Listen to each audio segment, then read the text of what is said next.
The training grounds smelled like scorched grass and the particular metal tang of Class 1A's gauntlets warming up. And Toga stood at the edge of it in a borrowed uniform that still didn't feel like hers. "You don't have to look like you're about to bolt," Aizawa said beside her, capture weapon coiled at his hip like always. "Nobody here is going to bite you." "Funny," Toga said, "considering that's usually my job." He didn't smile, but something in his face loosened half a degree, and that was answer enough. Across the field, Class 1A was gathering into loose clusters, stretching, checking gear, throwing glances her way that ranged from curious to wary to something Toga hadn't expected. Hope, maybe, if hope could look nervous. Achako broke from the group first, jogging over with her ponytail bouncing, grinning like this was any other morning. "You ready?" "Define ready," Toga said. "I've thrown up twice since breakfast." "That's basically a warm-up," Achako said, and looped her arm through Toga's, steering her toward the others before Toga's feet could decide to plant themselves and refuse to move further. Mina appeared on her other side like she'd been shot out of a cannon, pink and grinning. "Okay, rules of engagement," she announced. 1, nobody's allowed to be weird about this. 2, if Bakugo says something rude, I have full permission to trip him. 3, she paused for effect. "You've got this." "You made that list up right now," Toga said. "Doesn't make it less true." Aizawa called the class into a loose formation, and Toga felt the weight of every eye landing on her at once, heavier than she'd braced for even after weeks of smaller exposures. Cafeteria glances, hallway silences, the particular quiet that used to follow her like a shadow with teeth. This felt different. This felt like a test she hadn't studied for, because there was no textbook for being trusted. "Today's exercise is basic evasion and capture," Aizawa said, voice flat and even, the way it always was when he wanted a room to calm down by matching his tone. "Pairs. One evades, one pursues, switch on my signal. Toga will be paired with Uraraka for observation purposes only. This is not a combat assessment. It's a baseline. Nobody gets hurt today. That's the only rule that matters."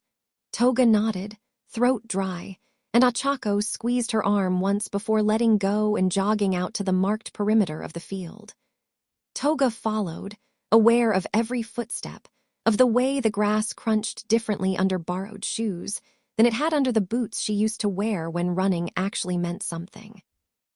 "Just move like you mean it," Achako said, settling into a ready stance a few yards off.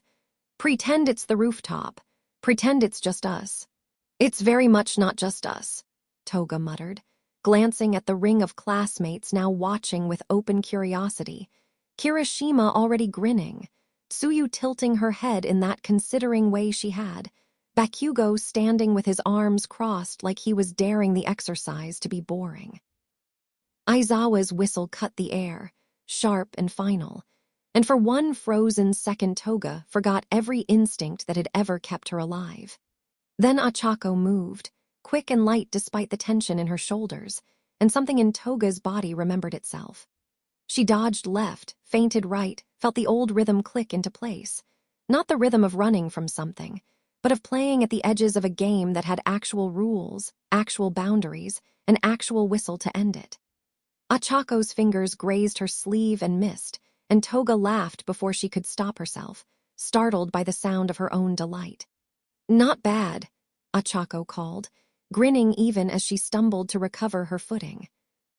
"I used to do this for real stakes," Toga shot back, breathless, spinning out of reach again.